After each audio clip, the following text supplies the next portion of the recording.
वहाँ खुद मौजूद रहकर चुनावी भाषण देना, फिर वहाँ से बड़े संदेश देना, बड़े संकेत भी देना, ये वर्चुअली भी हो सकता था, ये वीडियो कॉन्फ्रेंसिंग के जरिए हो सकता था, वर्चुअली इस रैली को संबोधित किया जा सकता था, लेकिन पीएम मोदी ने खुद जाना चुना।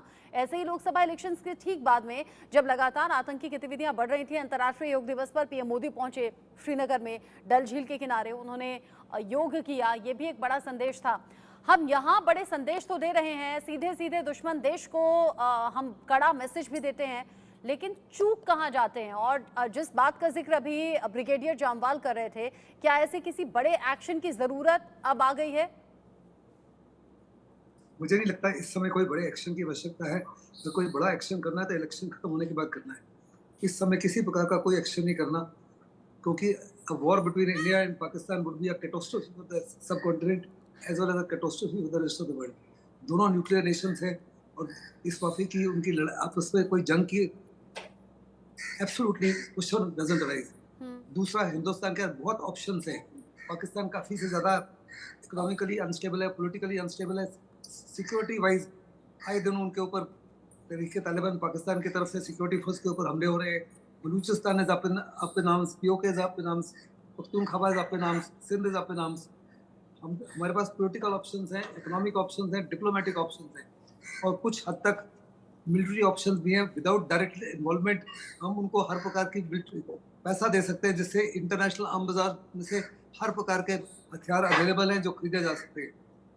ऐसे में हिंदुस्तान जबरदस्त कोशिश करेगा कि politically, diplomatically and economically Pakistan को ऐसा सबक सिखाए जिससे पाकिस्तान उठना खड़ा हो। पाकिस्तान के लिए जो कॉस्ट हैं उनको हमें बाय ऑर्डर ऑफ मैग्नीट्यूड बढ़ाना है। जब जब जब पाकिस्तान किसी भी हादसे को अंजाम देने की कोशिश करता है तो उसके लिए उसकी जो कॉस्ट है कम से कम 100 गुना ज्यादा होनी चाहिए पाकिस्तान के ऊपर। और हिंदुस्तान में ये काबिलियत है, लेकिन आज से पहले लेकिन सहगल सर, पाकिस्तान को सबक सिखाने की जरूरत यहाँ लगती भी कहाँ है? पाकिस्तान तो ऐसे भी अपनी बदहाली पर रो रहा है, ऐसे भी कर्ज के बोझ तले दबा हुआ है। हम सबक क्या सिखाएंगे? पाकिस्तान खुद अपने कर्मों का सबक सीख रहा है, लेकिन बावजूद इसके एक तरफ हाथ में भीख का कटोरा है, लेकिन दूसरे हाथ में हथियार नजर आते हैं, साजिशें नजर आती हैं। देखो, पाकिस्तान जब तक पाकिस्तान जिंदा रहेगा और पाकिस्तान की आर्मी और आईएसआई कायम रहेगी तो पाकिस्तान इस माफी की हरकतें करता रहेगा। वो टूटने के करीब आ गया है। पॉलिटिकली अनस्टेबल है, इकोनॉमिकली अनस्टेबल है, हर प्रकार से वहाँ भुखमरी है, वहाँ किसी प्रकार की बेरोजगारी है, कोई हेल्थ केयर नहीं है, इंफ्रास्ट्रक्चर कुछ नहीं है।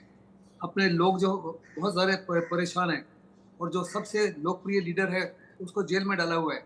बहुत बड़े पैमाने पर सुप्रीम कोर्ट जो है हर जो फैसले दे रहा है इमरान खान के फेवर में दे रहा है, उसके बावजूद भी जो है सेना जो है उनको वापस सत्ता में नहीं आने देना चाहती, क्योंकि वो सेना के खिलाफ है। अभी पाकिस्तान के अवाम को खुद महसूस होना शुरू हो रहा है कि उनकी मुसीबतों की सबसे बड़ी जड़ जो है उनकी अपनी सेना और अपनी आईएसआई है। और एक किस्म से एक इंटरनल रेवोल्यूशन होना चाहिए, बिल्कुल जैसे बांग्लादेश में हुआ है। पाकिस्तान में भी उसी माफी की रेवोल्यूशन हो सकती है, उसी माफी के लोग खड़े हो सकते हैं against the army and force the army to get into the barracks. जब तक आर्मी वहां रहेगी और आईएसआई रहेगा, उनके रहने का मकसद यही है कि हिंदुस्तान की तरफ से खतरा है, हिंदुस्तान को हमने बदला लेना है, हिंदुस्तान के टुकड़े करने हैं, हिंदुस्तान को ब्लीड करना है 1000 डिफरेंट प्लेसेस। लेकिन वो 1000 डिफरेंट प्लेसेस में अपने फोर्सेस को जब डिसिपेट करता है तो उसका सक्सेस कहीं भी नहीं मिलती, क्योंकि नोवेयर इज कॉन्सेंट्रेटेड। जहाँ तक प्राइम मिनिस्टर का ताल्लुक है, प्राइम मिनिस्टर ने साफ तौर पे वो इलाका चुना, डोडा किश्तवाड़ जो इलाका है जिसमें आतंकवादी अभी भी हैं, मौजूद हैं। उन्होंने साफ तौर पे कहा कि देखो, घबराने की आवश्यकता नहीं, इलेक्शन में बहुत बड़े पैमाने पर आइए, हम हर प्रकार से हमारे सिक्योरिटी फोर्सेस यकीन करेंगे कि आपके ऊपर किसी प्रकार का कोई हमला ना हो। And this was a very strong message to Pakistan, to China as well as to the local within the country. प्रधानमंत्री का वहाँ पहुँचना और 1 घंटे से ज़्यादा भाषण देना, ये साफ तौर पर दर्शाता है कि किसी प्रकार के खतरे की आवश्यकता का डर नहीं होना चाहिए। और पाकिस्तान को सिर्फ घबराहट यही है कि बहुत बड़े पैमाने पर लोग आएंगे, क्योंकि इस माफी की जो इलेक्शन है वो अजीबोगरीब है। श्रीनगर में इटसेल्फ 300 इंडिपेंडेंट्स खड़े हो रहे हैं इलेक्शन के लिए। इस बारी जो इलेक्शंस है हर जगह में देखो, it's very many independent standing, very many more political parties coming up. पहले परिवारवादी से सिर्फ वो 3 पार्टीज ही थी, एनसी, कांग्रेस और पीडीपी। अभी उनके अलावा बहुत सारी और पार्टीज हैं, बहुत सारे और इंडिपेंडेंट्स हैं जो खुले तौर पे आ रहे हैं।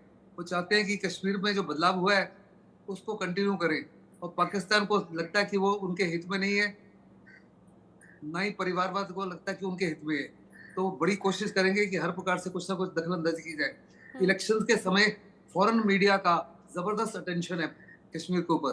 पाकिस्तान की कोशिश होगी कि ज़्यादा से ज़्यादा उनको फुटेज मिले, लेकिन हिंदुस्तान की कोशिश होगी कि इसको किसी प्रकार की कोई फुटेज ना मिले।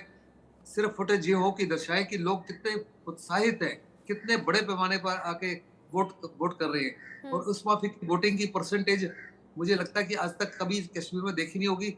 ये बाकी देश से भी ज्यादा हो जाएगी। इसमें मुझे किसी प्रकार का ऐसी कोई ऐसी उम्मीद कर सकते हैं। ब्रिगेडियर जामवाल, हमने देखा लोकसभा इलेक्शंस में जब लोग घरों से निकले, उस बात से भी पाकिस्तान